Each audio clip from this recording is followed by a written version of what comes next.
my iPad. My computer didn't print out the first 9 pages of my 50-page lesson.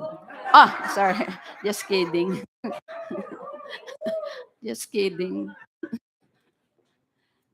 Okay, praise the Lord. Can you tell the one seated beside you, this is a great day that the Lord has made for you? How many of you are glad you're here? Maybe you're looking forward to the food today? I heard it's kind of special because, it's Mother's Day. On the other hand, because it's Mother's Day, they're not the ones cooking. So I don't know how it will taste. But nevertheless, yeah. Join us later on. Okay, praise the Lord. So today, we gather to do more than celebrate a holiday or acknowledge a role. Honoring mother and father is a command of the Lord that blesses our lives, crowns our character, and carries faith forward to the next generation. Both deserve to be honored. Okay? Though this is a Mother's Day today, both parents deserve to be honored. You agree with me? Amen. But today, we focus on the mothers. Have you seen our mothers? How lovely, beautiful they all look. Mga anak, where are the...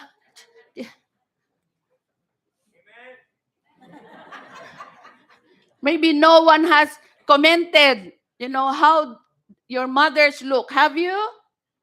You don't have any pogi and beautiful points. Now, I know that many of us still have questions about what it really means to honor our parents. At the same time, many mothers or parents wonder what honoring would look like over the course of a child's life, when it begins, how it changes, and whether it ever ends. So, my prayer is that today's message will bring clarity for both groups.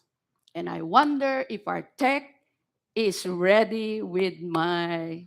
There you go. So, the title of today's lesson is In Honor of Mothers, Life's First Influencer. Oh, mother, wow. Influencer pala kayo. Baka hindi nyo alam yun, ha? Yes. So the purpose of today's message is one, to show the sons and daughters what honoring a mother looks like. Second, to help mothers understand their calling and influence.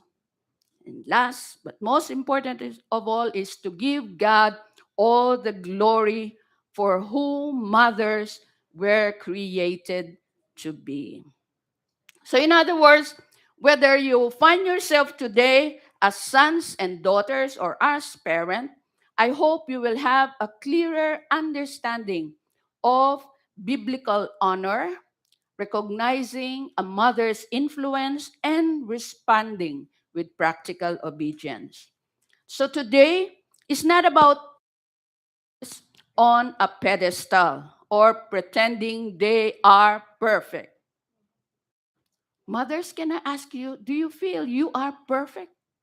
Do you think, oh, very humble. All right. But it is about recognizing the God given influence mothers carry and the responsibilities Scripture places on us to honor them. So ultimately, it is about giving glory to God for how He created women, because women or the children now or the youths, the girls will soon become mothers themselves, how they were created in God's own image and likeness. Now, last Sunday, if you can remember, Kuya Joel reminded us of God's instruction in Genesis 2:15, to work and keep what God has entrusted to us. He also highlighted two aspects of what it means to work. One is to influence. We work to influence for God's kingdom. And the other is we work to partner with God in His original vision. So, in both ways, what mothers do align with this instruction or command. And as Kuya Joel emphasized last Sunday, who we are defines what we do. And what we do is our worship unto God. Therefore, a mother's faithful influence and partnering with God is our worship unto our God towards the fulfillment of God's vision. Now, may I ask everyone to please rise and let us just pray before we continue on. Heavenly Father, we thank you, O God, for this great day that you have made. We know, God, that we are here, Lord, not by accident, but by purpose and by design. Today, oh God, we would like to hear your voice resound, oh Father, in our hearts, in our ears, Lord, that whatever, God, you will speak to us today, we will, Lord, inspire and it will encourage us in our walk and even in our roles and even in this special day for mothers as well as for the sons and daughters. So God, bless your word. Let it not fall on the ground without fulfilling, Lord, what you please and the purpose for which you sent it, Father. So God, we just continue to pray, continue to unite our hearts with yours, and may we continue to focus so that we may be able to hear you well. We thank you, Lord, in Jesus' name. And all say, Amen. Thank you very much. You may be seated. So, again, the title of today's message is In Honor of Mothers, Life's First Influencer. And if you haven't greeted a mother today, and if some is seated beside you, or if you can make a shout out to the mothers, can you just say, Happy Mother's Day?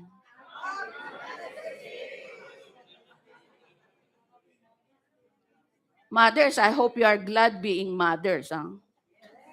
Okay. So long before social media influencers, God designed mothers to shape lives, hearts, faith, and generations. A mother is not the only, okay? So don't misunderstand me, please.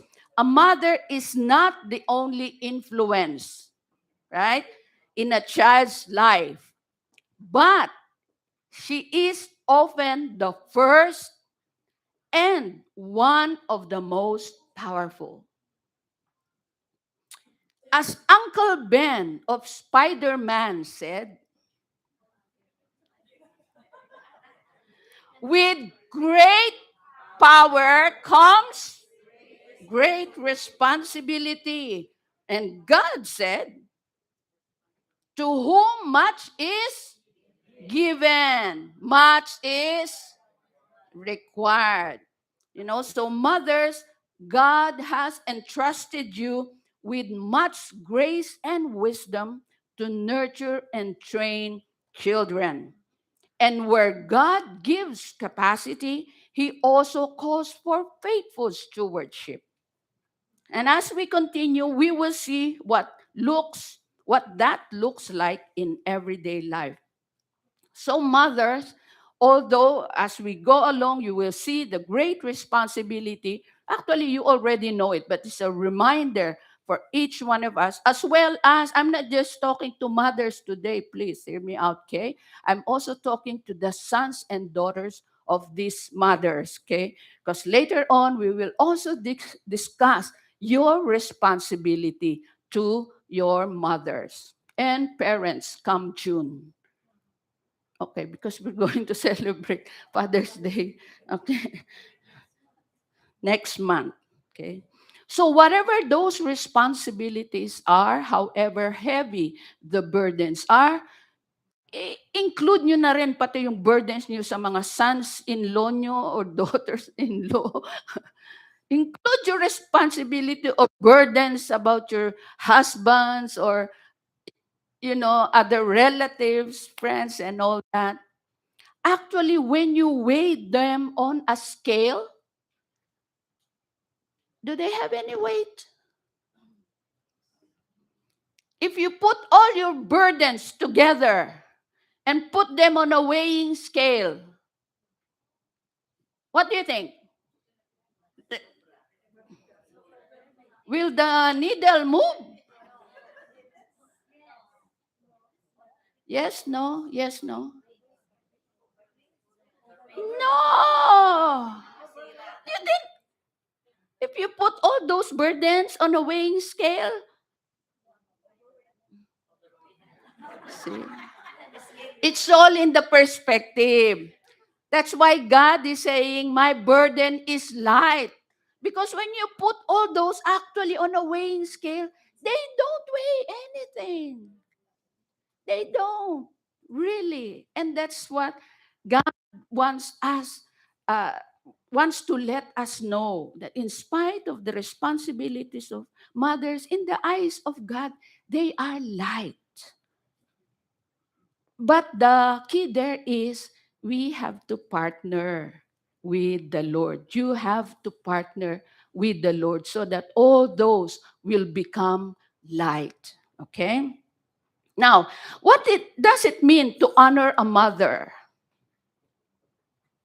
Exodus 20:12 says, honor your father and your mother, that your days may be long, the land which the Lord your God is giving you. Now, we know that this is the only commandment, right? With the promise of long life. So therefore, how many of us here wants long life? Yoo-hoo. Amen. So what do you need to do? Can you say that to the one seated beside you? If you want to have long life, sons, where are the sons here? Sons? Sons, raise your hands. Sons, you want long life? What do you need to do? What does God tell you to do? I can't hear you. Daughters, raise your hands. See, this is a wonderful day for mothers. Mothers, huh? Are you hearing your children? Where are the daughters? Daughters, please raise your hands. Do you want long life? What does God want you to do?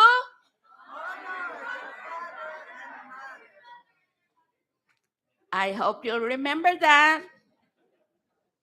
Okay, you see, God connects honor to blessing. God connects honor to blessing. Now, the Greek word used for honor in this text is tima. It's derived from the verb timao, which means, okay, now your thoughts are on speed drive. Timao, which means to revere, prize, set a value on, and is often used to show respect through action, words, support, or aid. The Hebrew word is kaved. Kaved, not kabet. Mother, fast track. Ano mo, mother? Kaved, or kavod, meaning heavy or weighty. So the Greek tema often carries a similar implication of giving parents the weight of authority they deserve.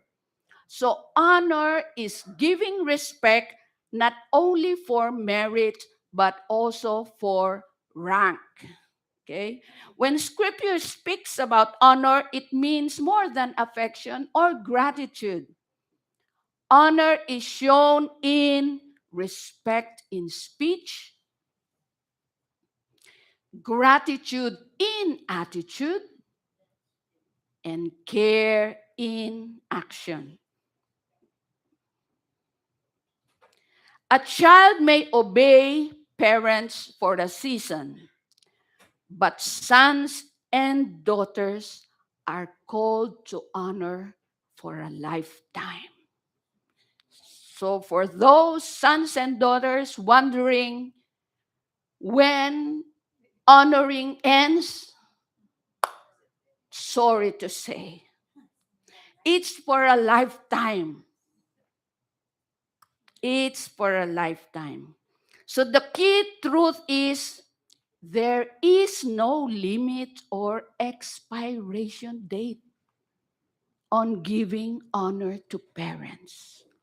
Because others may think, when they get married, that's the end of it. Okay, for the sons and daughters who have those questions, honoring parents does not end when you get married.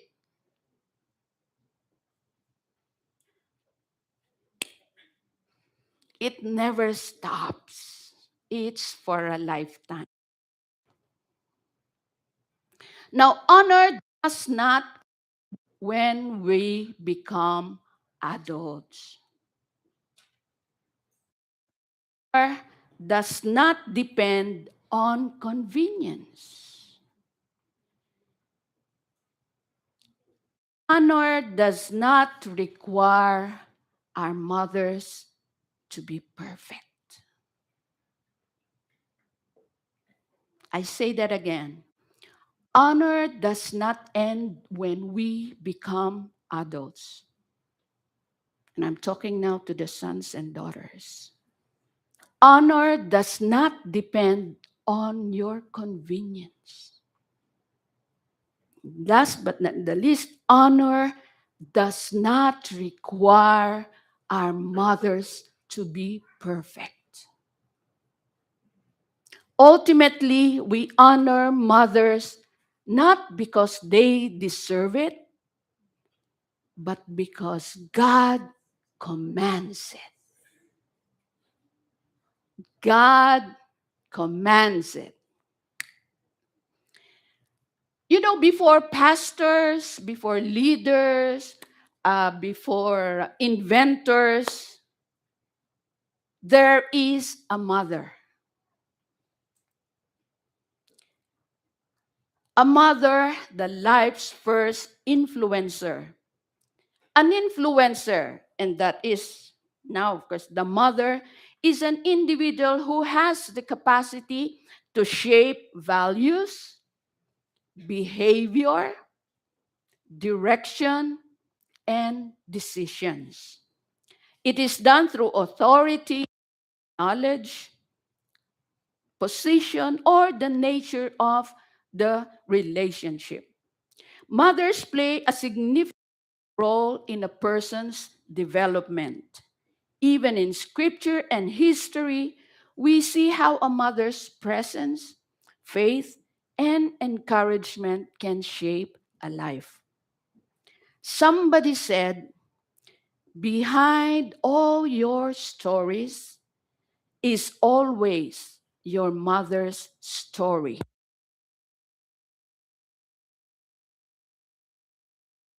Yours begin. I say again, parang hindi na ako makagalaw dito. Behind all your stories is always your mother's story. Because hers is where yours begin. Behind every story is a mother's legacy. Jesus was shaped in part by his mother, Mary. John the Baptist, unusual calling, he with the unshaved head and locust for meals, reminds us that a mother's support can make room for God's unique work in a child. John Wesley credited his mother for his spiritual formation and passion for Christ. President John Quincy Adams said, "All that I am, my mother made me." Thomas Edison. Who was Thomas Edison? Yes. He said, "It was at critical times in my life that my mother believed in me. And because of her faith in me, I became a great inventor." Job, James Dobson wrote that mothers daily comfort, teach, nurture, and challenge their children toward what is best. So while in certain instances, the absence of love and guidance can harm a child, faithful mothers often go unnoticed. But today, we choose to honor them and to give thanks for God for their influence in our lives. So, when does a mother's influence start and when does it end? A mother's influence begins early, before a child can even speak, right? Yes, that's the foundation. It operates daily. Their influence operates daily, every day, 24 hours, right? 24 hours a day. There you go. Even in ordinary moments. That's modeling. And it lasts generationally.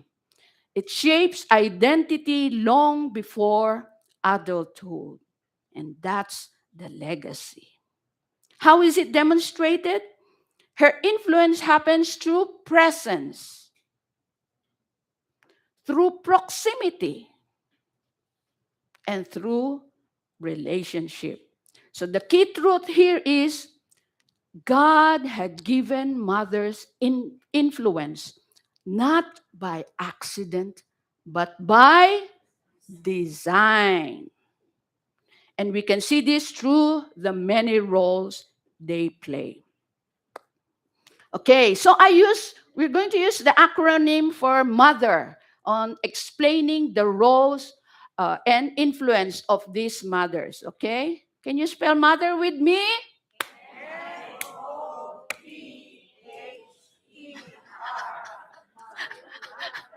Sorry, I remember last night. YMCA. Okay, mother, MOTHER. So let's go with, give me an M for model. Hindi yung rumarampa. Model, model. As 1 Corinthians 11:1 says, imitate me just as I also imitate Christ. Deuteronomy 4:9, only take heed to yourself and diligently keep yourself, lest you forget the things your eyes have seen, and lest they depart from your heart all the days of your life. A mother models what faith looks like in real life. Her life becomes a living sermon. Her daily actions, words, and reactions teach children what matters most. See? That's a heavy responsibility, mother, no, really. But it's weightless when you partner with God. Always remember that, okay? When you partner with God. She should reflect divine love. Mothers, do you? Mothers, raise your hands. Huh? Do you display a sense of responsibility? Di na makasagot si mother sa bigat ng ano. Sinasabi dito. No? See, reflects the importance of family and the joy of living a life of faith, prayer, and trust in God even under pressure. Okay. So mothers, I'm not here to condemn anybody. Okay, don't get me wrong, please. But as we continue on with this lesson, let this be a reminder or even a challenge or to encourage you. Okay? If if in your assessment you fail in these kinds of responsibility, don't worry. As long as you are alive, you can still make up for it. Okay? You can still do it. The key truth is faith is often caught before it is taught. Okay, dapat kikita sa inyo. Okay, now next letter, give me an O for organizer. Okay, now I think the sons and daughter here are wondering if their mother is an organizer or a disorganizer. Okay, mother, don't look. Okay, mothers, please don't look. Daughters, I'll ask the daughters. Okay, I'll also ask the sons. Raise your hands if your mother is an organizer. Honest, truth, Mothers, I said, don't look. Okay. Wow, my mother, many hands actually. Okay. Okay, put them down, please. Okay, how many will say their mothers are disorganized? Oh, oh, oh, somebody did not just raise his hand. He stood up. He stood up. Are you wondering, mothers, who that is? Sino kaya daw yun? Don't squeal, okay? Don't squeal. Okay. Proverbs 31:15, she also rises while it is yet night. Totoo ba yun? Yeah. And provides food for her household. Tama? Totoo ba yun? Yes. And a portion for her maid servants kung nasa Pilipinas kayo. Kasi dito, wala tayo. Di ba? See, God sees everything you do. Mothers.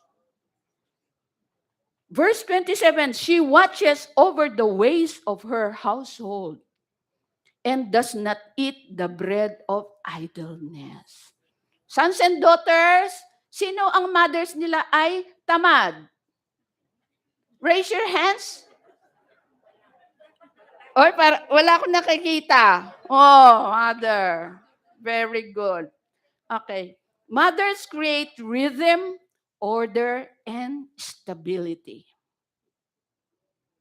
They build environments where values are practiced, faith is lived out, and stability allows growth. Order in the home often produces peace in the heart. Kaya pag magulo ang bahay,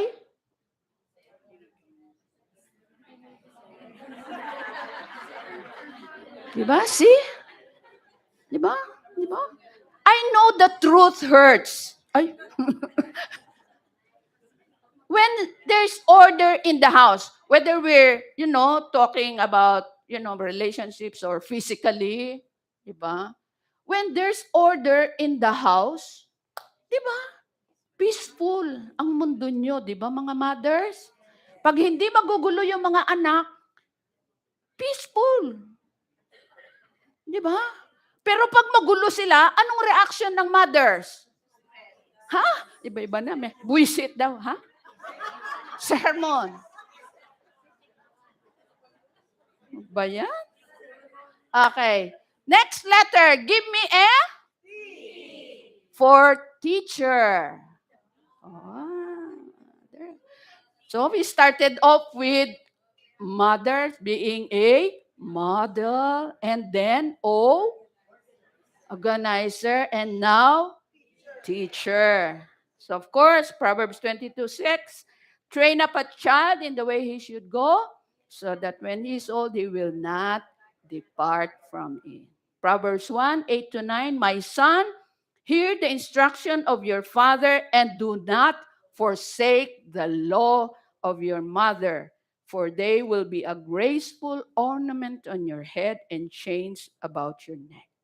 These verses show that a mother's instruction can become a crown, a chain, and a character formation. Visible, not hidden theory. A mother is a child's first teacher. Mother, agree? Mothers teach manners, personal hygiene,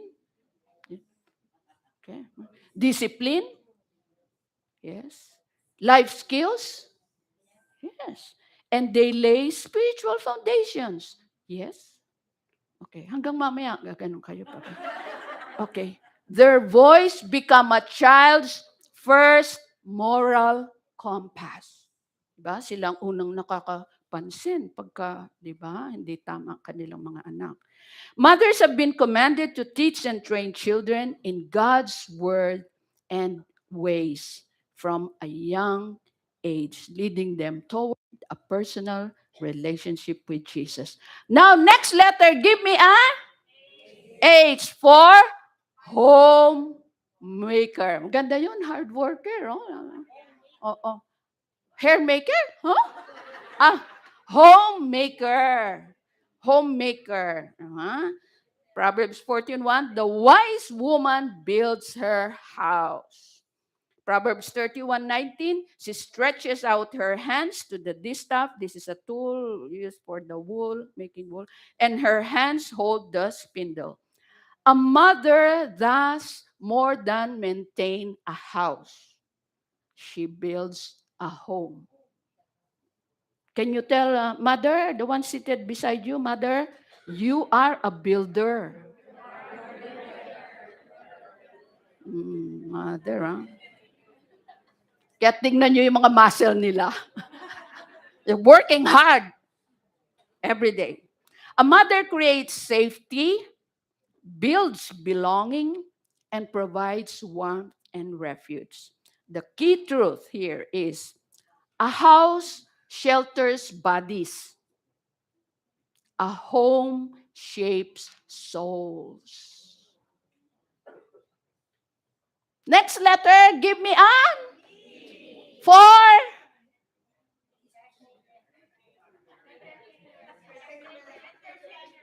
entertainer. Wow, mother. Nakita nyo lang yung kagabi natin, ha? Tinawag nyo na entertainer na yung mga mothers, ha? Wow. You know, those are music to the ears of mothers. But that's not the answer. E for economist. Mother. Sons and daughters. Masyado namang low ang tingin nyo sa mga economist. Okay, why do we say that? Proverbs 31:16. Mothers, hear me out. This is in the Word of God. Okay? So, you have the, what did God say? Where's Kuya Philip, Kuya Hill? Did God say we were given the power to gain wealth? Diba? Mothers, Proverbs 31:16. She considers a field and buys it. From her profits, she plants a vineyard. O, diba? Mapagkakakitaan yun, mga mothers. Kaya economist ang tawag eh. May nakita lang kayong lupa dyan, bebenta nyo na. You know, who are the realtors here? Realtors? Take your clues from mother. Take points from mothers. They're the economists, actually. Wise. Makita niya pag ang lupa may treasure. Bebenta niya yan. Proverbs 31:24. Nakasulat yun, no? That was written. Because, mothers, if you are not, what? Business minded, it's written. You're supposed to be business minded. Mothers. Okay, 24. She makes linen garments and sells them. See? Mother seller. Sellers ang mothers. Si maandar na naman ang utak ng mothers. Tumatak mo. She makes linen garments and sells them and supplies sashes for the merchants. Business women yan. Ha? Makatch nyo to, mothers, oh. Akala nyo housewife lang kayo? Oh, akala nyo yung, only the husbands can, think of how to earn money? Oh, it says in the word. Oh, see? There you go. There you go. That's the word. Madiskarte yung mga mothers. Mothers? Yes. Agree. So there's a mother's brand of economics which teaches control spending. Ay, nagdi-disagree yung sons and daughters. Control spending. Mother. Control spending. Unless you were not around when this was being taught. Okay? Okay. Mothers teach stewardship and contentment. Models responsibility. Promotes wise decision making. Brings needs to God in prayer. Okay. The key truth here is what she cannot fix with her hand, she brings to God to fix.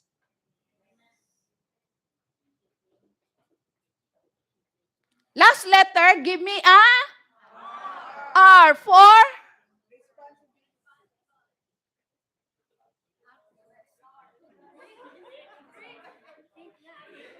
see? All of those are whatever those are.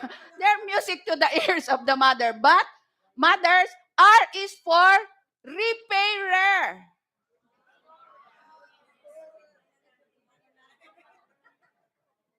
Mananahe yung before that. Repairer. Why? Okay. Proverbs 31:26. She opens her mouth with wisdom, and on her tongue is the law of kindness. What does that mean? Mothers are gifted to heal, repair, and restore. From broken toys to split skirts and broken hearts. Di ba totoo, mother? Pag nabasted yung kanilang anak, kanino unang tumatakbo yan? Pag walang makitang boyfriend yung kanilang anak na babae, saan tumatakbo yan? Talaga kayo. Okay. A restoring mother mends what life has bruised sa kanilang mga anak. A restoring mother speaks hope when confidence is broken. Diba? To their children. They comfort in pain, failure, and disappointment. Diba? When they approach you. They help restore the heart, not just correct behavior. Key truth. God did not design mothers merely to raise resilient children, but restored ones. Okay? Mothers did not only raise resilient children, but they also raised restored ones. We have biblical portraits of influential mothers. I'm sure you have heard Eunice and Lois, the mother and granddaughter of Timothy. So they passed their sincere faith to Timothy. We have Hannah, who surrendered Samuel to God's will. We have Jochebed, who protected and shaped a deliverer in Moses. And we have Mary, who obeyed God and changed history. Honoring mothers beyond the perfect picture. Ephesians 4:31-32 says, "Let all bitterness, wrath, anger, clamor, evil speaking be put away from you with all malice. Be kind to one another, tender-hearted, forgiving one another as God forgave you." Isaiah 66:13, "As one whom his mother comforts, so I will comfort you." For many, honor your father and mother is a comforting verse, full of memories of security and peace. But for others, sometimes honoring is painful. It feels like a blow, not because they reject God's word, but because it awakens memories of perhaps yelling, absence, mockery, harm, and the lasting scars of a broken childhood. So, what do you do with that? What do you do when the people who gave you your name also might give you nightmares? When home felt more like a prison than a refuge. God is not unaware of any of it, and yet He still commands us to honor our parents, even when they have acted dishonorably. This command is not cruelty, it is holiness and wisdom. God knows that obedience is a part toward healing and that bitterness will never set you free. Only Christ can. Only Christ can. But someone else's sin never cancels our call to walk in holiness. In God's kingdom, our duty to honor is not grounded in the recipient's worthiness. And I think it was Kuya Joel who mentioned it in his lesson. Our duty to honor is not grounded in the recipient's worthiness, but in God's. So the key truth here, and I don't know if it was Kuya Joel or Kuya David who has mentioned this in the preaching. Key truth, God does not command honor only when it is easy. He commands it when it is costly. And when it costs the most, it can bring him the most glory. Christ honored the Father perfectly, even as he bore the wrath for every dishonor. To honor dishonorable parents is not to ignore sin or excuse abuse. It is to entrust justice to God, lay your pain at the cross, and choose Christ-like obedience. Speaking and acting with respect and restraint even when it is hard. So honoring does not mean excusing abuse. It does not mean denying trauma. It does not mean remaining in harm. Honor is about obedience to God, not denial of pain. Honoring may look like forgiveness without reconciliation. It may look like prayer instead of proximity. It may look like restraint instead of retaliation. And it may look like obedience to God rather than approval of sin. For those struggling on Mother's Day because of circumstances of the past, we acknowledge grief, we acknowledge loss, infertility, we acknowledge longing or those missed opportunities of the past. However, as I've said, as long as is life in you, there is always hope and you can always start again. Now, the challenge to mothers. Mothers, a legacy that shapes generations. How can mothers pass on their faith to the next generation? Children expect this of mothers. One, authentic faith they can see. Mothers, can you please repeat that? Authentic faith. Authentic faith they can see in you.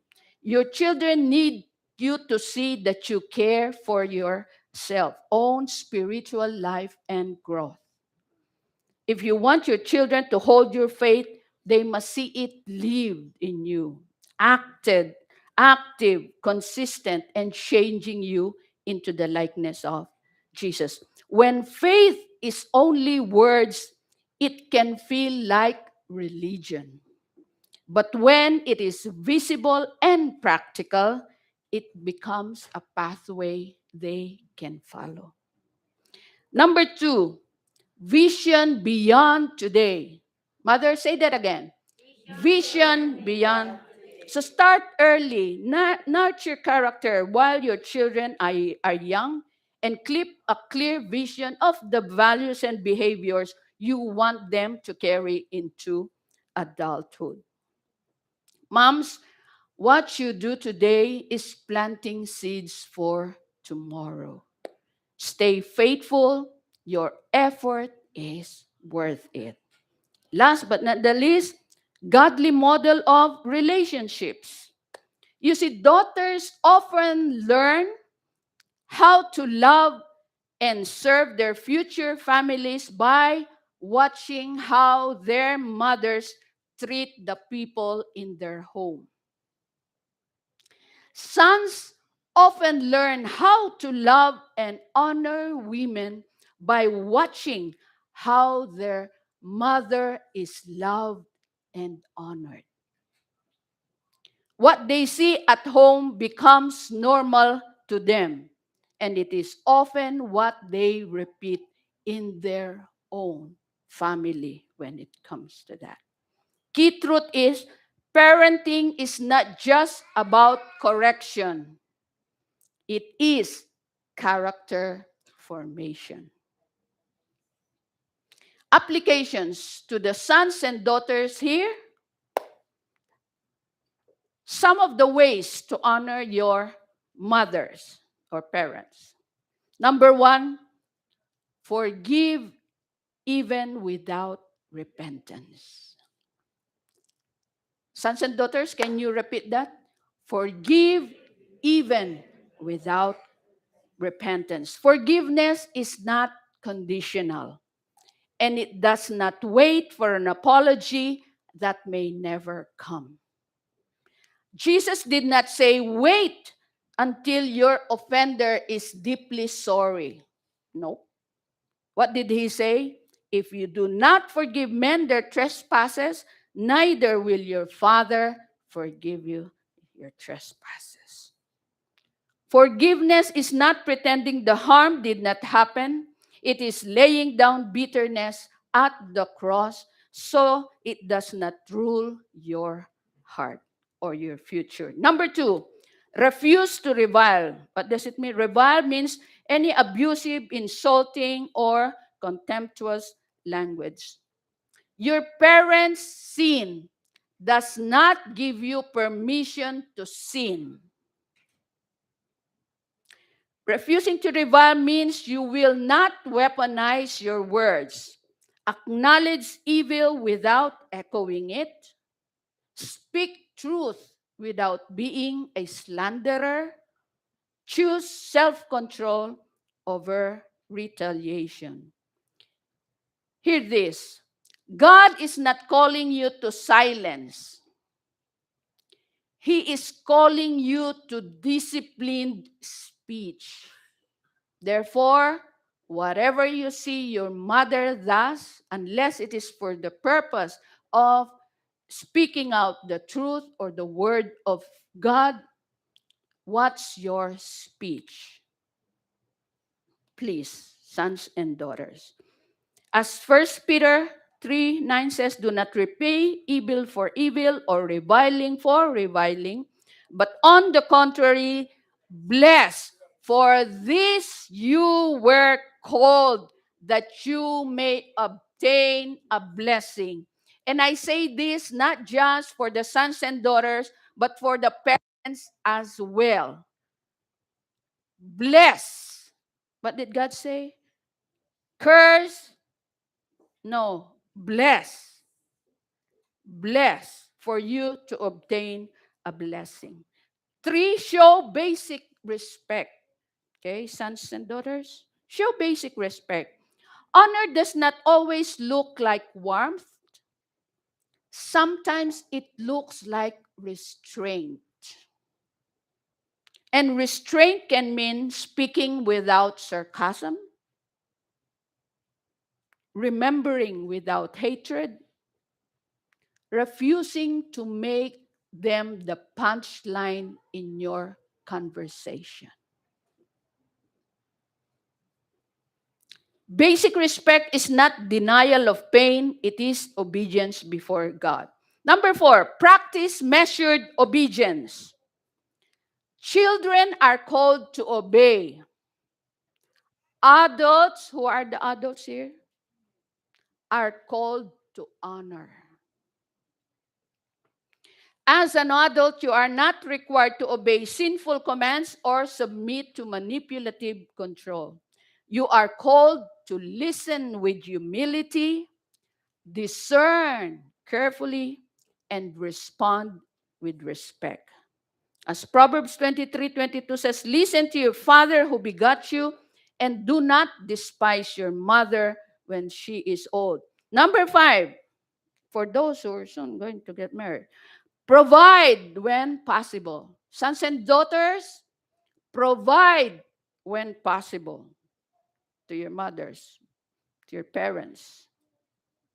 Honoring your parents includes meeting real needs when you are able.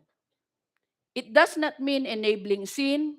It does not mean bankrupting your household to fund theirs. It does mean refusing to let past wounds become an excuse for stinginess. 1 Timothy, but if anyone does not provide for his relatives, and especially for members of his household, he has denied the faith and is worse than an unbeliever. 6, pray for them regularly. It draws the poison of bitterness out of your soul. It aligns your heart with the mercy of God. If you can't talk to them yet, talk to God about them. 7, imitate whatever is imitable. And where they failed, let their absence of virtue become a call to pursue by grace what Christ can form in you. Because, as we have said a while ago, mothers are not perfect. Fathers are not perfect. But the key truth here is, even flawed parents may reflect something of Christ. And you can honor that without excusing sin. Okay, may I call on the worship team to please come on stage. In closing, a call to honor. We must never diminish the roles God has assigned for each of us, in life. But it was through the woman that God chose to shape us, give us form and substance in life. When we honor mothers, we honor God's design, God's authority, God's wisdom. A mother may never stand on a platform, but through her influence, she shapes the future. The meals, the prayers, corrections, the tears, and quiet acts of love that no one applauds are not wasted, mothers.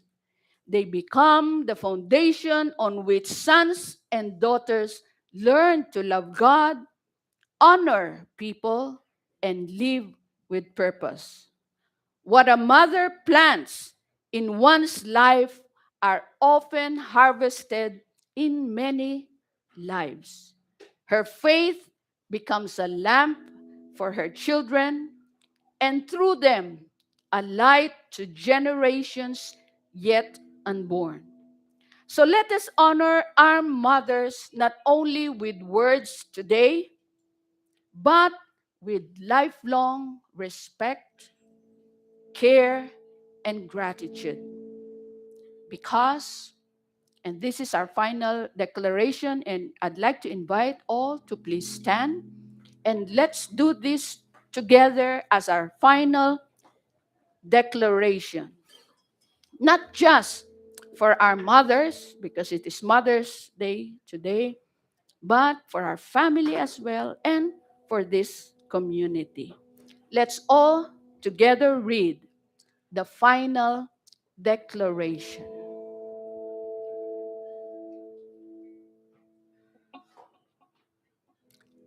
Can we please flash on screen the last part, the final declaration?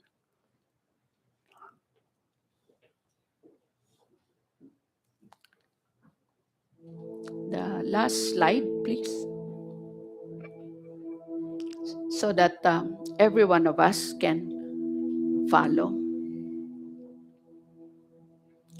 So, sons and daughters, as you have just heard, as we have just heard a while ago, it is important, and it's not an accident, it is by design that God indeed put this law in, put this commandment for each one of us to honor our mothers and our fathers. Why? Because God has a reason for it. And so to the sons and daughters, I hope you have had a clearer understanding of what it takes to honor mothers. And as I say once again, it never ends.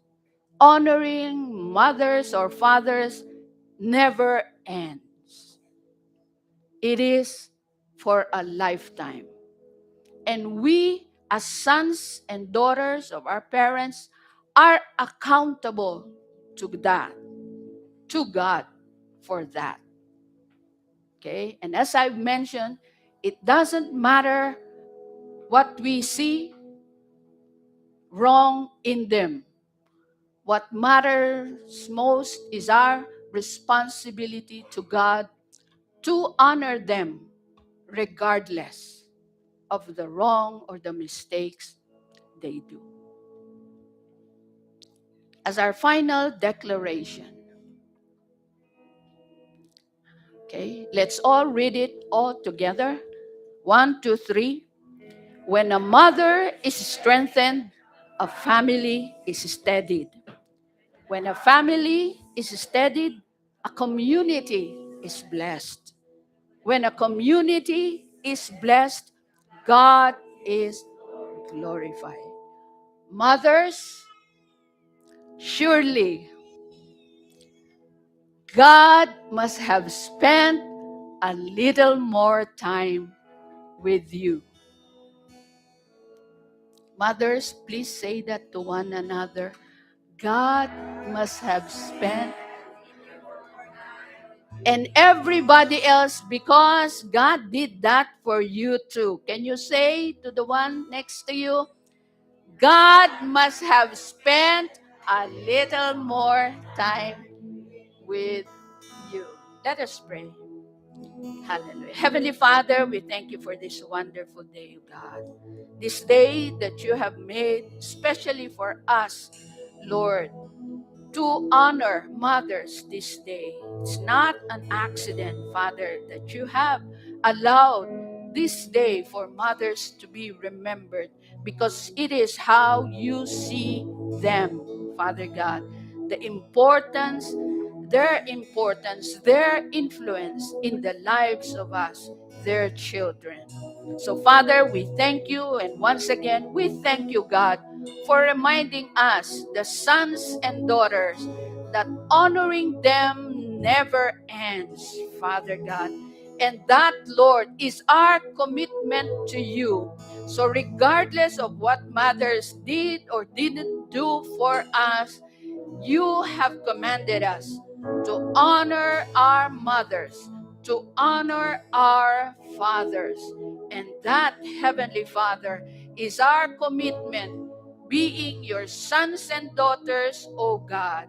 And God, we just continue to thank you for pouring out your grace upon us, that we will see, O God, in our mothers, your image, your likeness, as well as to our fathers.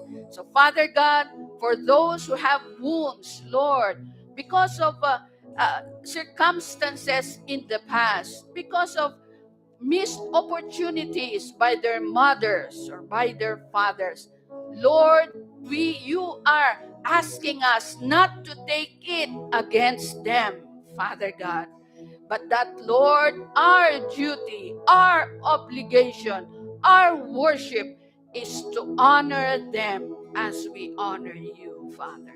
We give you thanks and praise, Lord, in Jesus' name. We all say amen and amen.